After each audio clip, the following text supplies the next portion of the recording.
बंटी एक छोटे से गांव में रहने वाला नौजवान था। वह हमेशा कुछ नया और अलग करने की सोचता था, लेकिन उसकी आलस्य और लापरवाही उसे हमेशा मुसीबत में डाल देती थी। उसके गांव के लोग उसे सपनों का सौदागर कहते थे, क्योंकि वह बड़े बड़े सपने देखता था, लेकिन कभी उन्हें पूरा करने की कोशिश नहीं करता था। एक दिन बंटी गांव के पास जंगल में घूमने निकला। चलते चलते उसे एक पुरानी और जर्जर चाय की दुकान दिखी। दुकान के बाहर एक बोर्ड पर लिखा था, जादुई चाय, एक बार पीकर देखो, जिंदगी बदल जाएगी। बंटी को यह बड़ा अजीब और मजेदार लगा। उसने सोचा, चाय पीने में क्या हर्ज है, अगर कुछ बदला तो अच्छा ही होगा। वह दुकान के अंदर गया। अंदर एक बूढ़ा आदमी बैठा था, जिसकी सफेद दाढ़ी उसके पेट तक पहुंच रही थी। उसकी आंखों में चमक थी और चेहरे पर एक रहस्यमयी मुस्कान। बूढ़े ने बंटी को देखकर कहा, आ गया बेटा, तुम्हारा ही इंतजार कर रहा था। बंटी चौंककर बोला, मेरा इंतजार? आप मुझे जानते भी नहीं। बूढ़े ने हंसते हुए कहा, जानता हूँ बेटा, तुम वही हो जो सपने देखता है, लेकिन उनके पीछे नहीं भागता। चलो तुम्हारे लिए एक खास चाय बनाता हूँ।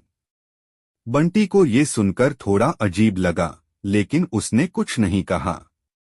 बूढ़ा आदमी चाय बनाने लगा। उसने एक चमकती हुई कड़ाही में पानी डाला, जिसमें रंग बिरंगे पत्ते और कुछ अजीब मसाले डाल दिए। चाय तैयार होते ही उसकी खुशबू से पूरा कमरा महक उठा। बंटी ने चाय का पहला घूंट लिया और उसकी आंखें चौड़ी हो गईं। उसने चाय खत्म की और पूछा, अब क्या होगा? बूढ़े ने कहा, अब तुम्हें हर वह चीज मिलेगी जो तुम चाहते हो, लेकिन याद रखना, तुम्हें मेहनत करनी होगी, वरना यह जादू उल्टा पड़ जाएगा। बंटी ने बूढ़े को धन्यवाद दिया और वहां से चला गया। घर पहुंचते ही उसने सोचा, चलो देखते हैं ये जादू कितना काम करता है। उसने सबसे पहले सोचा कि उसके पास बहुत सारा पैसा होना चाहिए।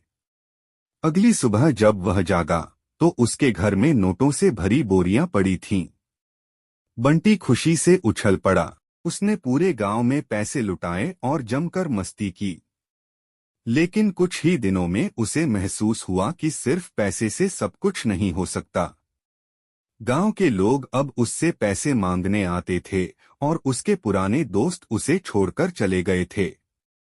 बंटी को समझ नहीं आ रहा था कि क्या किया जाए। एक दिन उसने सोचा कि अगर वह गांव का मुखिया बन जाए तो सब कुछ ठीक हो जाएगा। अगली सुबह जब वह उठा तो वह सचमुच गांव का मुखिया बन चुका था। लेकिन मुखिया बनते ही उसकी जिम्मेदारियां बढ़ गईं। लोग अपनी समस्याएं लेकर उसके पास आने लगे और वह परेशान रहने लगा। अब बंटी को समझ में आने लगा कि बूढ़े ने उसे मेहनत करने की बात क्यों कही थी। उसने सोचा कि इस बार कुछ ऐसा मांगा जाए जो उसके जीवन को सही मायने में बदल दे। उसने ईमानदारी और मेहनत से काम करने की ठानी। बंटी ने गांव में एक स्कूल खोला और बच्चों को पढ़ाना शुरू किया। उसने खेती के नए तरीके सीखे और गांव वालों को भी सिखाया। धीरे धीरे गांव में खुशहाली आ गई। एक दिन वह फिर से उस बूढ़े के पास गया और कहा, दादाजी, आपकी चाय का जादू सच में कमाल का था। अब मैं समझ गया हूं कि असली जादू मेहनत और ईमानदारी में है।